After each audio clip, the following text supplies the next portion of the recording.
اللهم أنت ربي لا إله إلا أنت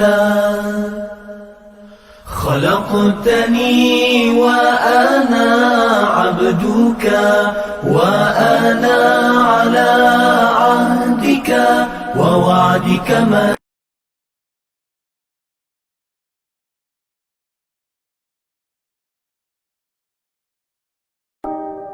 اللهم أنت ربي لا إله إلا أنت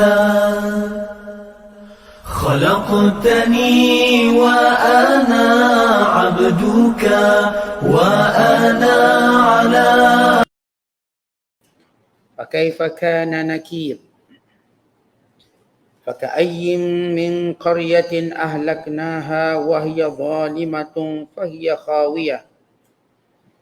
فهي خاوية على عروشها وبئر معطلة وقصر مشيد أفلم يسيروا في الأرض فتكون لهم قلوب يعقلون بها أو آذان يسمعون بها فإنها لا تعمى الأبصار ولكن تعمى القلوب التي في الصدور ويستعجلونك بالعذاب ولن يخلف الله وعده وإن يوما عند ربك كألف سنة مما تعدون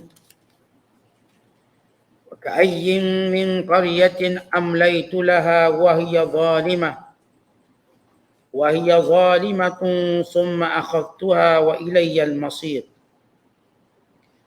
قل يا أيها الناس إنما أنا لكم نذير مبين فالذين آمنوا وعملوا الصالحات لهم مغفرة ورزق كريم والذين سعوا في آياتنا معاجزين أولئك أصحاب الجحيم صدق الله العظيم.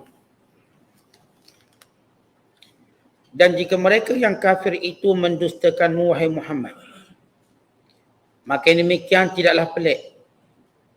Kerana sesungguhnya sebelum mereka, kaum Nabi Lut dan Ad, kaum Nabi Hud, serta Samud, kaum Nabi Saleh, telah juga mendustakan Rasul masing-masing.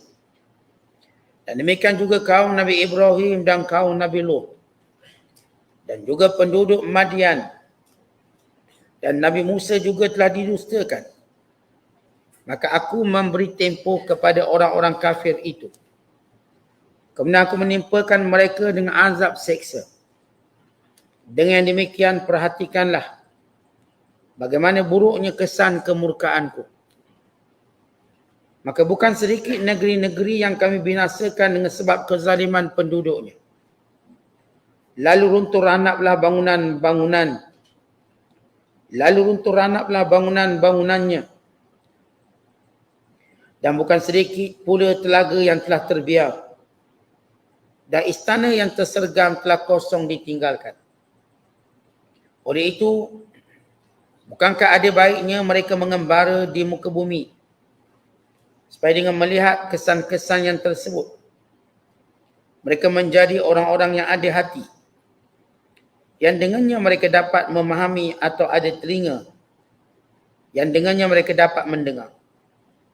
Tetapi kalaulah mereka mengembara pun tidak juga berguna, kerana keadaan yang sebenarnya bukanlah mata kepala yang buta, tetapi yang buta ialah mata hati yang ada di dalam dada.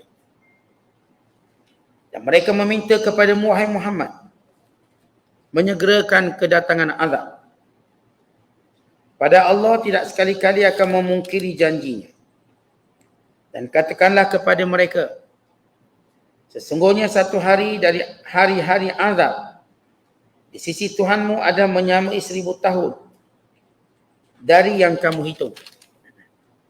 Dan bukan sedikit negeri-negeri yang aku beri tempoh, sedang penduduknya berlaku zalim. Kemudian aku menimpakannya dengan azab seksa. Dan ingatlah kepada akulah tempat kembali. Katakanlah wahai Muhammad, wahai sekalian manusia, aku tidak lain hanyalah seorang rasul. pemberi amaran yang menjelaskan keterangan-keterangan kepada kamu. Maka orang-orang yang beriman dan beramal soleh akan beroleh keampunan dan limpah kurnia yang mulia. Dan sebaliknya, orang-orang yang berusaha menentang dan membatalkan ayat-ayat keterangan kami, mereka itulah ahli neraka.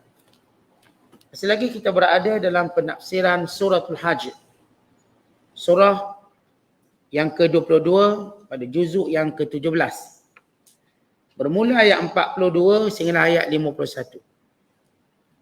Ayat yang kita bacakan ini Allah Ta'ala memberi ingatan supaya manusia mengambil iktibar dengan kemusnahan kaum-kaum yang silam, kaum-kaum yang terdahulu, yang kesemua mereka ini dibinasakan kerana mendustakan nabi-nabi dan rasul yang diutuskan dan mempermainkan serta memperolokkan ayat-ayat Allah Ta'ala.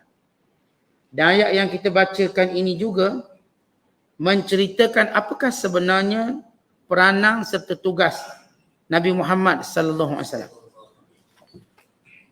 Kalau sebelum ini ayat-ayat yang kita bacakan menerangkan bagaimana kejahatan orang-orang kafir Mekah khususnya, dan demikian orang-orang kafir sepanjang zaman akan mengulanginya, mengeluarkan orang-orang beriman daripada negeri-negeri mereka tanpa sebenarnya, hanya kerana mereka mentauhidkan Allah. Maka dengan itu Allah mengizinkan orang beriman untuk memerangi orang-orang kafir yang menghalau orang-orang beriman daripada negeri mereka. Sini menunjukkan kewajiban jihad mempertahankan negara, kewajiban jihad untuk mempertahankan tanah air. Maka tidak ada seorang pun yang boleh menghalau sesiapa pun keluar daripada negara, apatah lagi umat Islam. Maka Allah memberi jaminan kepada Rasul dan kepada orang beriman akan kemenangan bila mana mereka melawan orang-orang kafir. Dan Allah Ta'ala sesudah menyebut tentang janji kemenangan, bahkan Allah menjanjikan bahawa orang-orang beriman akan diberikan kekuasaan dan kerajaan di atas muka bumi ini dengan 4 syarat yang telah kita jelaskan semalam.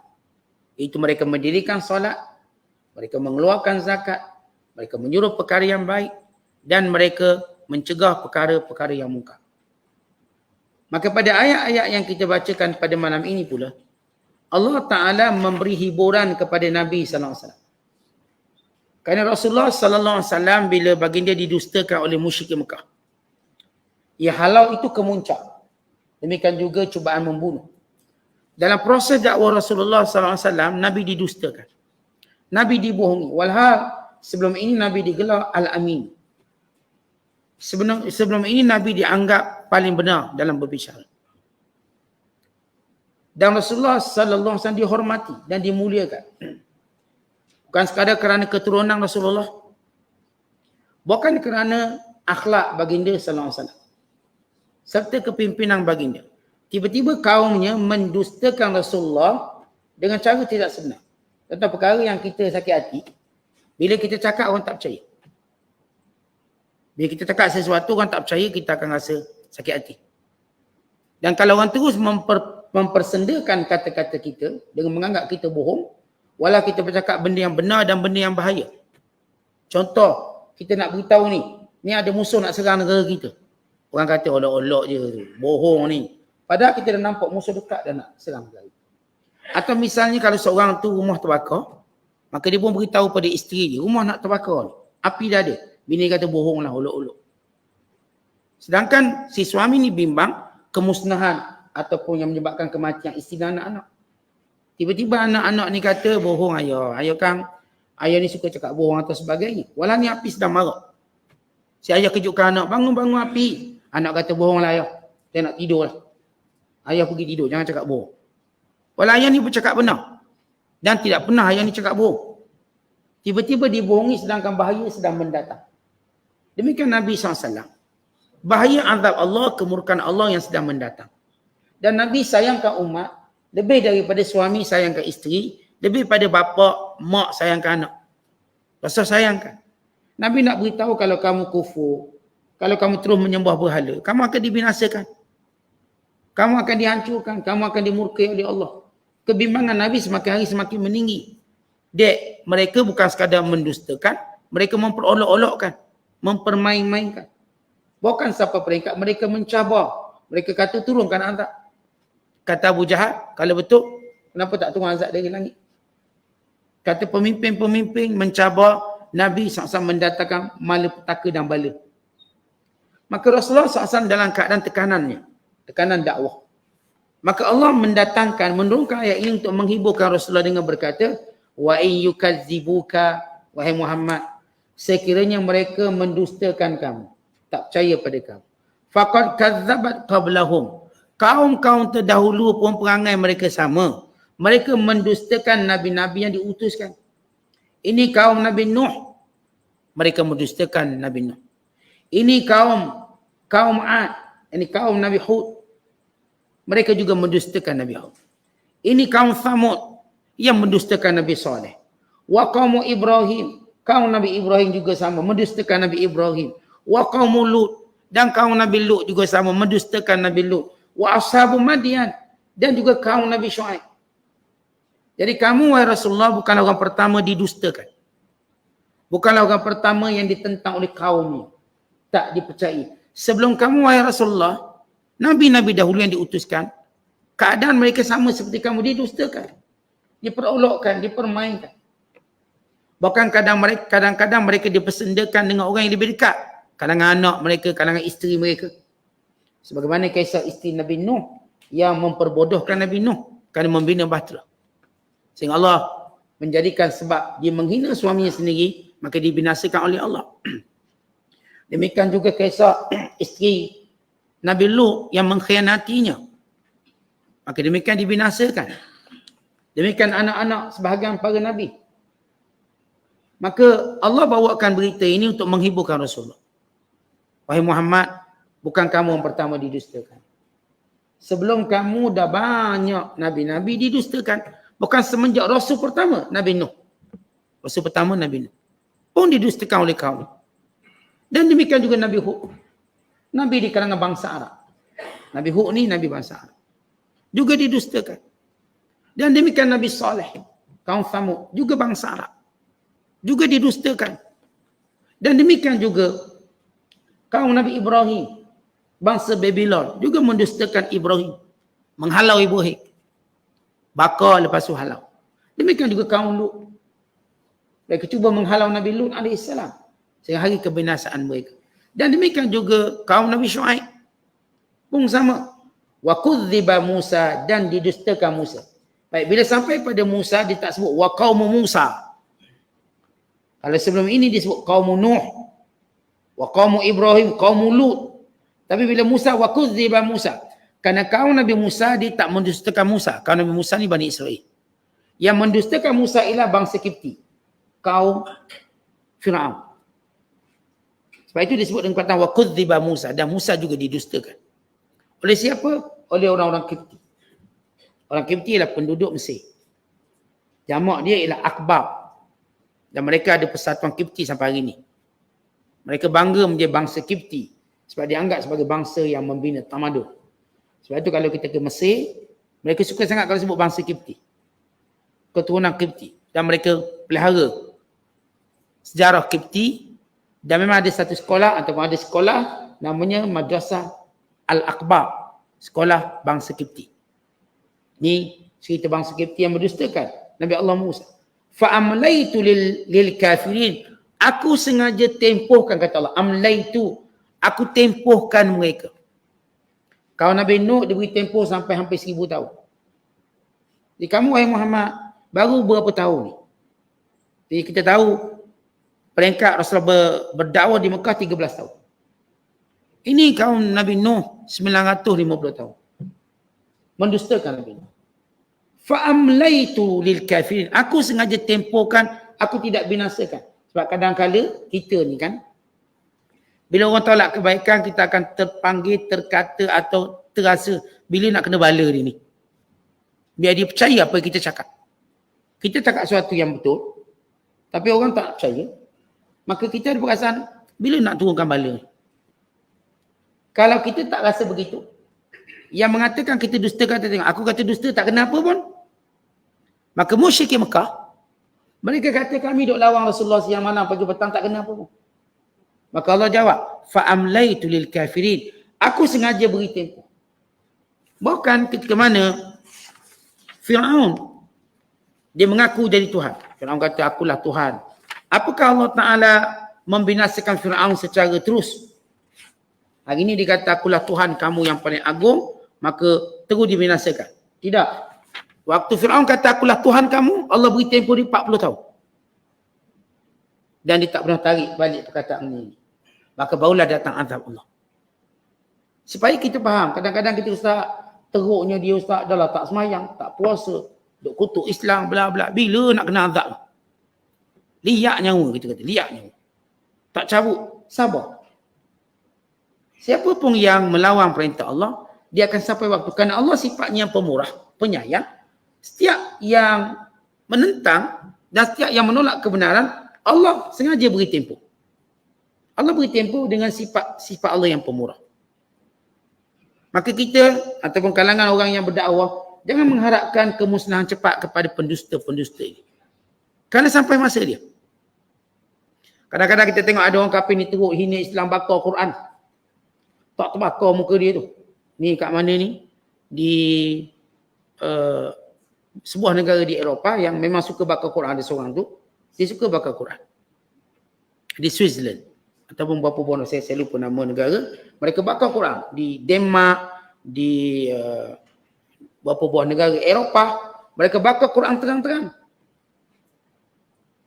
Kita duk dengar dalam cerita-cerita Melayu kita. Orang langkah Quran pun dah ceret-beret. Gitu begini. Tiba ni orang kafir bakar Quran. Di Indonesia yang diviralkan baru-baru ini. Ni satu keluarga pakat pijak Quran. Dia pijak Quran. Kadang-kadang kita tertanya, biarlah kaki dia ni jadi putus ke atau paling kurang garuk lah. Biar garuk. Biar teruk. Biar dia rasa kesang dia buat. Yang bakar Quran, yang pijak Quran, yang koyak Quran dan sebagainya. Allah jawab. Bila orang tu buat kejahatan, sifat Allah tu maha rahmat.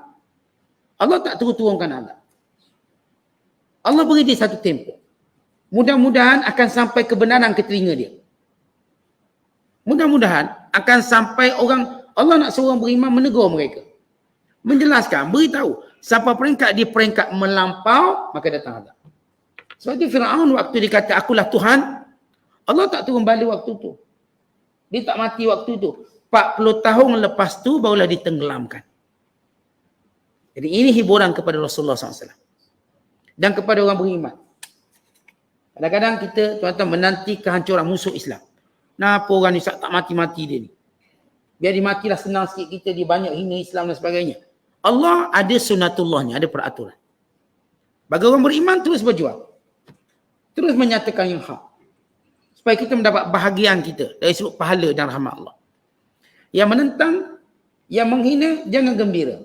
Kerana Allah sengaja beri tempoh. Kata Allah, summa akhadtuhum. Kemudian sampai masanya aku akan azabkan mereka. Fakaifa kana nakir. Maka ketika itu barulah mereka mengetahui tiada yang mampu menghalang dan mengubah apa yang aku tentukan. Fakaifa kana nakir. Siapa nak lawan aku? Bila Allah tentukan Fir'aun tu musnah, siapa boleh selamatkan dia? Bila Allah tentukan kaum Nabi Nuh musnah, siapa boleh selamatkan dia? Bila Allah tentukan kaum Samud, kaum Ad, kaum Nabi Lut, Ashabu Madyan, binasa, siapa boleh tolong dia? Pemimpin-pemimpin mereka, semuanya hancur. Sebab tu Allah kata, fakaifa kana nakir. Siapa yang ingin mengingkarinya? Siapa yang ingin menahanku dari mengenakan azab? Kemudian kata Allah, faka'ayyin min qaryah. Banyak sangat negeri-negeri. Ka'ayyin makna banyak sangat, kata Allah. Min qaryah, daripada negeri-negeri. Tempat kediaman-kediaman. Ahlaknaha, kami binasakan. Wahiyya zalimah, dalam keadaan dia zalim. Fahiyya khawiyatun ala urushiha, maka hancur bertaburan kota-kota mereka. Kata khawiyah, akhirnya hancur. Ala urushiha, sehingga tak ada berpenghuni lagi. Semua tempat kota yang Allah binasakan, tak ada orang buat penempatan baru. Ini katanya kalau Allah binasakan satu tempat, takkan ada orang buat. Lepas kaum tu mati, Allah ada kaum lain datang nak buat kampung kat situ, tak ada. maka ditinggalkan untuk dijadikan, diabadikan sebagai peringatan pengajaran pada manusia. Ini madain soleh yang kita masih dapat tengok hari ini. Dah hancur. Walau cantik keadaan tempat dia, tak ada orang nak tinggal situ. Ni kaum Nabi Lut pun sama. Tempat dia, tak ada orang nak duduk situ. Kaum Ad pun sama. Allah sebagai sunnatullah, siapa pun kaum yang Allah binasakan dengan azab isti'sal, azab yang menghancurkan saki-baki keturunan, tanpa meninggalkan seorang pun keturunan, takkan dibangunkan balik bandar tu. Hancur-hancur. Maka kekal sebagai pengajaran. Kekal sebagai peringatan. Wa bi'rim mu'attalah, dan sumber-sumber air yang dibiarkan. Kerana semua bandar, dia mesti ada sumber air. Dia kalau kita sebut bandar, maka dia ada 3 unsur yang menunjukkan dia ni bandar. Pertamanya apa? Bangunan-bangunan. Yang kedua, sumber air. Yang ketiga, istana-istana, yakni tempat-tempat yang didiami oleh pentadbir pemerintah. Pada hebat istana, maka dia tahulah ni jadi bandar. Sebab raja dia tak duduk dalam hutan. Dia akan duduk kat bandar. Maka Allah menyebut 3 benda ni semua hancur. Pertama, Allah Ta'ala sebut tentang khawiyatun ala urushiha, bangunan-bangunan yang hancur lebur. Kemudian wa bi'rim mu'attalah, sumber air yang dibiarkan, tak ada lagi orang peduli sumber air tadi. Telaga-telaga yang kering, cuma dia ketahui ni dulu ada sumber air. Dah dibiarkan. Dah jadi telaga buruk. Dah jadi tempat yang dah kering kontang. Tapi ini orang tahu ini dulu tempat sumber air. Bi'rin. Bi'rin maknanya telaga. Mu'attalah yang ditinggalkan. Wa qasrin masyid, dan istana-istana yang dibangunkan yang hancur binasa. Maka semua ini tanda-tanda bahawa di sini dahulu ada tempat orang tinggal. Tiba-tiba Allah Ta'ala binasakan. Sebab itu ahli ekologi, bila mereka mencari lost city, bandar-bandar yang hilang. Bandar-bandar yang hilang, mereka kaji-kaji. Mereka buat satu sinopsis ataupun kita katakan secara ringkas. Oh, semua bandar yang wujud, yang makmur, dibinasa dengan pelbagai sebab. Wabak, peperangan mereka sebut. Disebabkan banjir, macam contoh, waktu mana mereka mengkaji bandar Mohenjo-daro dan Harappa di lembah sungai Indus. Mereka kata ini kerana banjir. Kerana berlaku masalah sistem longkang yang kita katakan tersumbat sehingga menyebabkan berlaku banjir, disebabkan hujan dan sebagainya, lalu binasa bandar Mohenjo-daro dan Harappa, lalu mereka meninggalkan. Walau ia bangunan ataupun bandar yang dibinasakan oleh Allah. Demikian kisah bandar-bandar lain. Ini bila tengok bandar Ma'rib, iaitu di kota Sabak, negara Sabak. Dia ada empangan Ma'rib. Dahulu hebat. Akhirnya mereka kaji ini kerana kesan pecahan daripada disebut sebagai Saddu Ma'rib, empangan Ma'rib. Yang Allah sebut dalam Quran surah Sabak. Yang asal negara subur, aman, akhirnya pecah empangannya, lalu banjir, mati semua, lalu pun mereka berpindah ganda. Orang-orang Arab daripada Sabak berpindah ganda. Mereka mula memasuki Hijaz, atas menanjung tanah Arab. Membentuk beberapa suku. Suku Jurhum, suku Khuza'ah, yang mereka ni berasal daripada Yaman. Maka itu cerita bandar-bandar yang dibinasakan. Kemudian kata Allah, afalam yasiru fil ard, tidakkah mereka berjalan atas muka bumi? Fatakuna lahum qulubun ya'qiluna biha, lalu mereka ada akal untuk berfikir dengannya, au azanun yasma'una biha, atau ada telinga yang mendengar dengannya, fa innaha la ta'mal absar, mereka ini bukanlah buta mata tapi buta hati dalam dada mereka. Berkenaan dengan ayat ini, bila Allah menceritakan bagaimana kaum ini dibinasakan, maka Allah Ta'ala memberitahu pada manusia, tidakkah mereka mau berjalan di muka bumi dan berfikir dan melihat bagaimana kesudahan bandar-bandar, kota-kota, negara-negara yang dihancurkan. Allah suruh kita melancung. Tapi melancung tadi untuk mengambil iktibar. Kita pergi ke Mesir, kita tengok segala peninggalan Fir'aun yang akhirnya Allah binasakan Fir'aun. Kita pergi ke Yaman, ni dengan segala hebat tamadun Sabak yang akhirnya Allah hancurkan. Kita pergi ke Iraq, kita pergi ke negara Saudi, kita pergi ke negara sekian-sekian. Setiap negara ada tempat di mana kaum itu dibinasakan. Kota-kota yang dibinasakan. Maka kata Allah, ambillah pengajaran. Kita kadang-kadang ambil gambar je, pengajaran tak ambil gambar ambil. Maka semua tempat bandar-bandar hidropolis, bandar-bandar dekat baik Turki ke baik Mesir ambil gambar. Ambil gambarnya, senyum, peace. Dah. Okey lah. Pengajaran apa? Pengajaran. Ni dulu pernah wujud, pernah ada, bagaimana mereka dimusnahkan. Bagaimana mereka semua menghadap Allah dan bertanggungjawab dengan perbuatan mereka. Maka kita umat manusia, Allah beri kita akal dan Allah beri kita pendengaran. Kedua-dua ni alat untuk kita mencerna ilmu dan pengajaran. Yang kita dengar boleh jadi pengajaran. Yang kita fikir boleh jadi pengajaran. Yang kita lihat boleh jadi pengajaran. Allah jadikan panca indera ini mencari pengajaran. Sebab itu orang yang hebat sentiasa melihat pengajaran daripada orang lain. Kita tuan-tuan belajar daripada pengajaran orang lain. Tengok orang lain, orang depan kena saman, kita pun slow kenderaan. Supaya kita tak kena saman. Tengok orang depan jatuh lubang, maka kita pun hati-hati kenderaan kita. Jangan jatuh, jangan langgar lubang yang sama.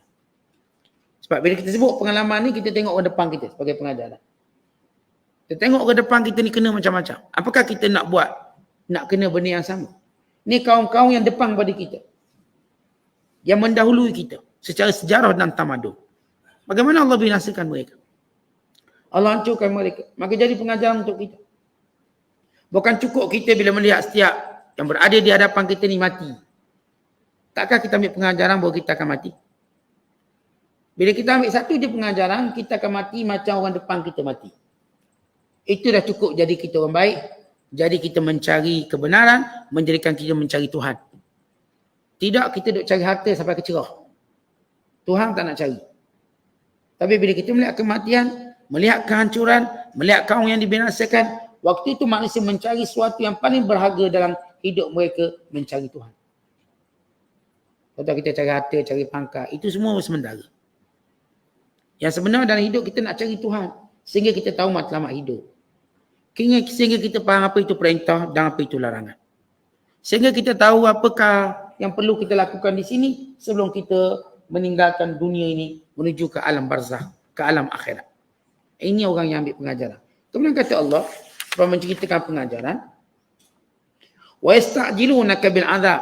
Mereka orang-orang yang mendustakan kamu wahai Muhammad, mencabar kamu supaya mendatangkan azab segera.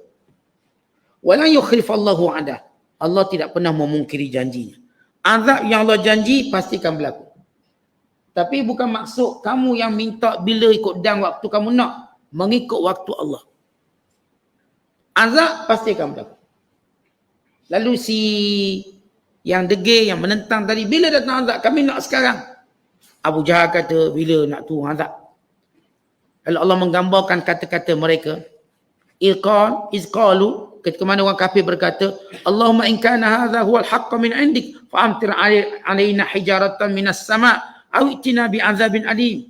Mereka berkata, yakni orang kafir, kalau ini benar daripadamu ya Allah, kenapa engkau tidak turunkan daripada langit batu-batu daripada api neraka yang menghujani kami atau mendatangkan kami azab yang pedih. Orang kafir kata lagi, cabar Nabi SAW. Wa qalu rabbana ajil lana qittana qabla yaumil hisab.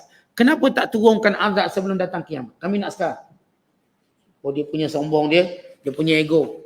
Allah pun jawab begini. Walan yukhlifallahu wa'dah. Allah yang menjanjikan azab tidak akan mungkin janji. Tak akan mungkin janji. Kerana Allah memilih waktu yang sesuai.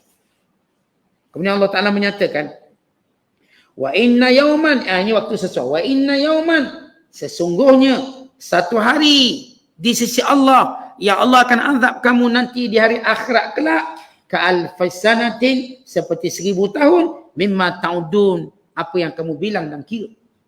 Ya Allah jawab.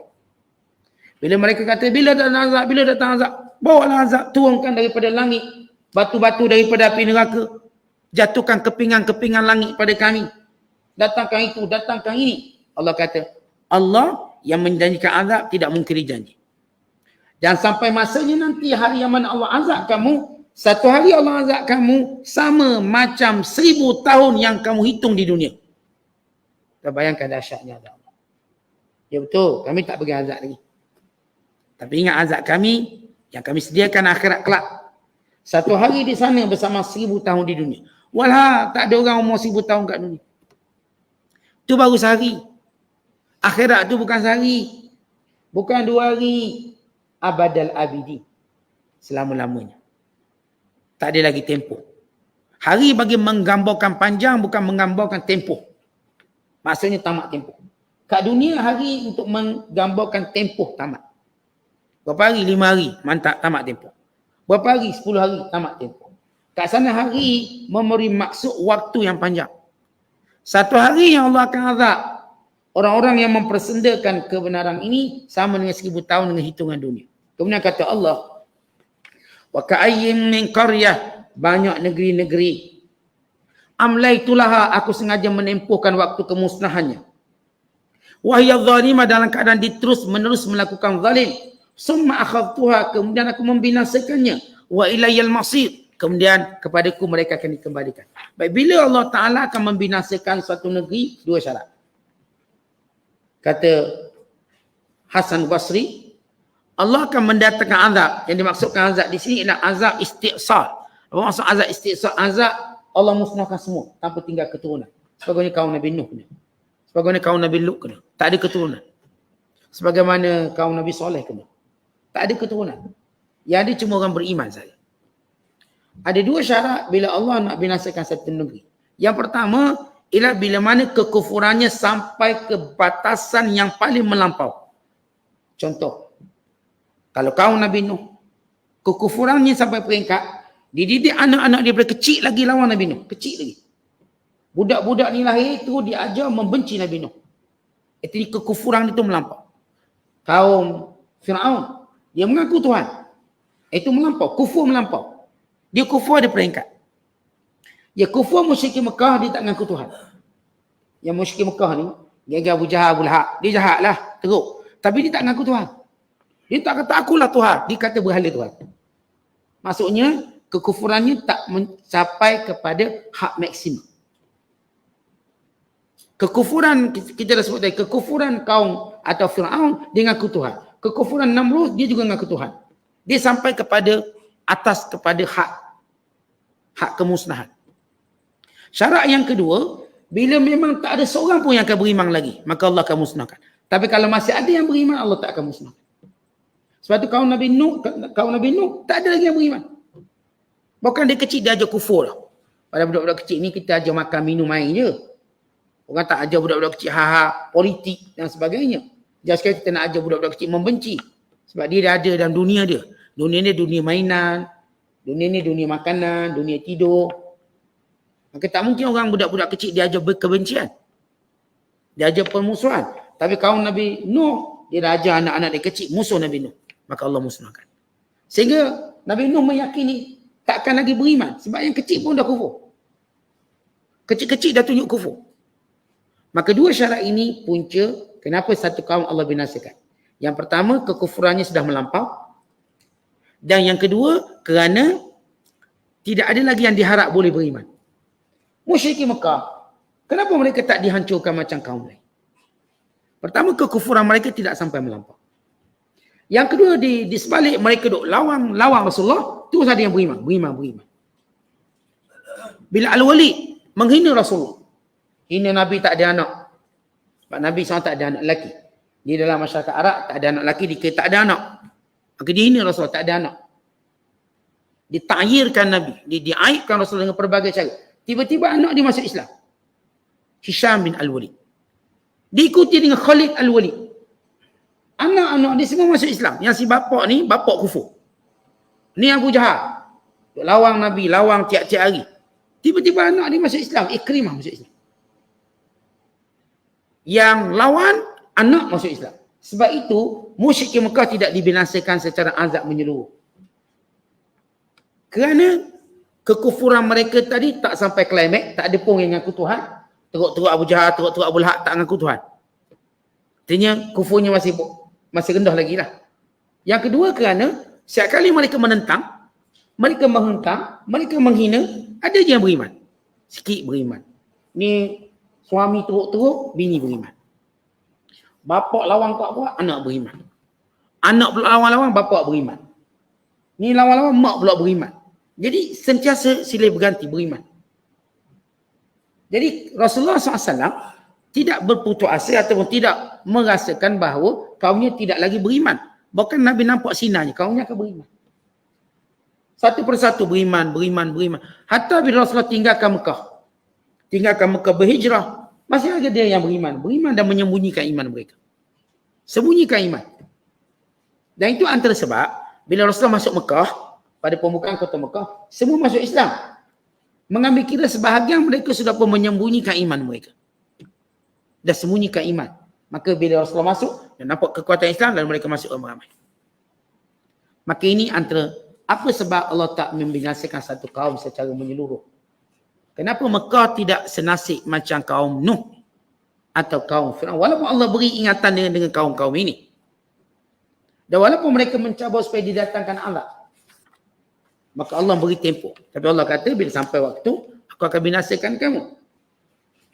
Kemudian sesudah Allah Ta'ala menyebut tentang amaran dan janji Allah, maka orang kafir ni, dia datang mempersendakan Rasulullah yang berkata, "Hey Muhammad, kalau benar bawa azab. Maka Rasulullah ni tak tahu nak kata apa.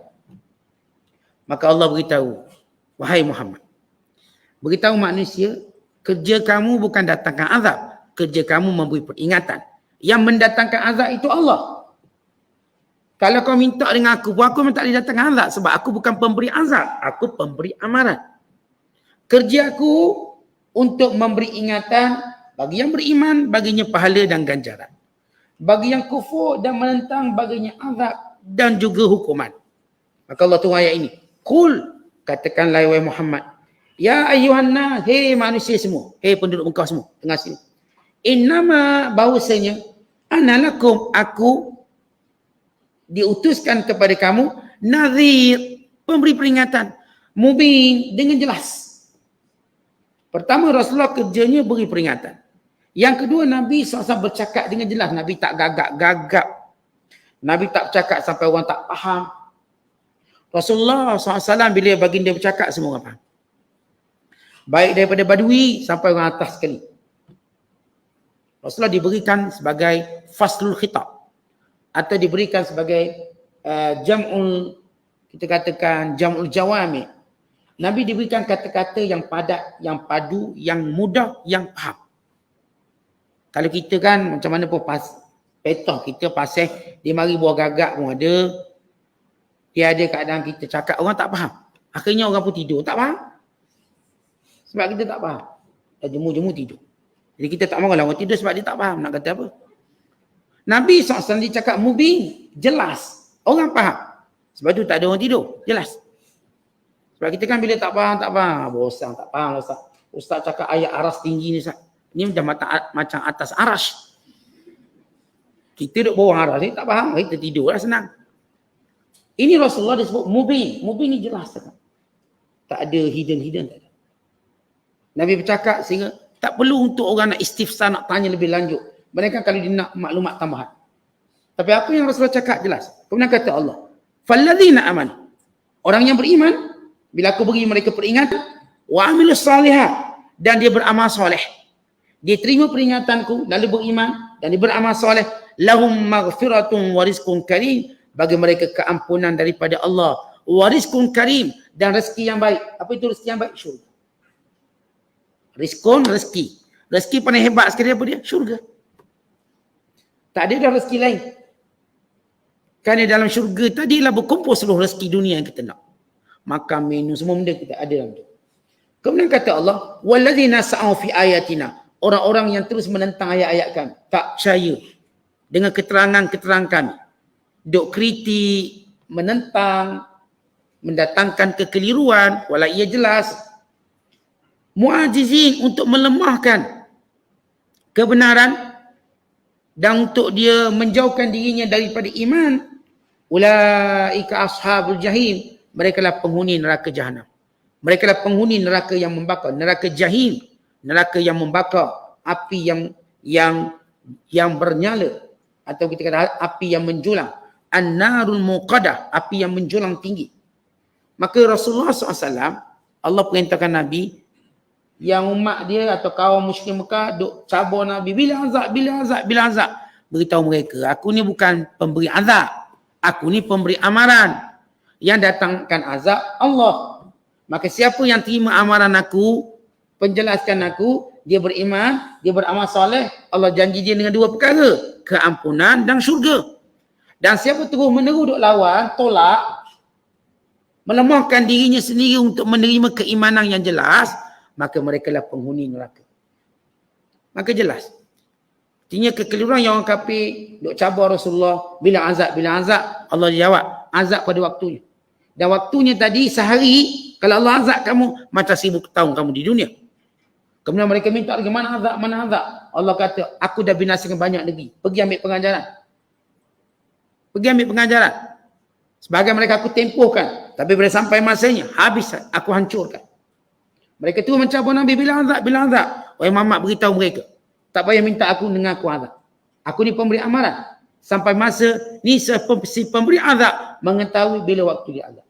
Aku cuma pemberi amaran. Siapa nak ikut aku, nak beriman, Allah janjikan dua perkara. Dan siapa terus kufur, menentang, mendatangkan sebarang bantahan tanpa ilmu, maka mereka menjadi penghuni neraka yang dijanjikan oleh Allah. Wallahu a'lam bissawab. Assalamualaikum warahmatullahi wabarakatuh.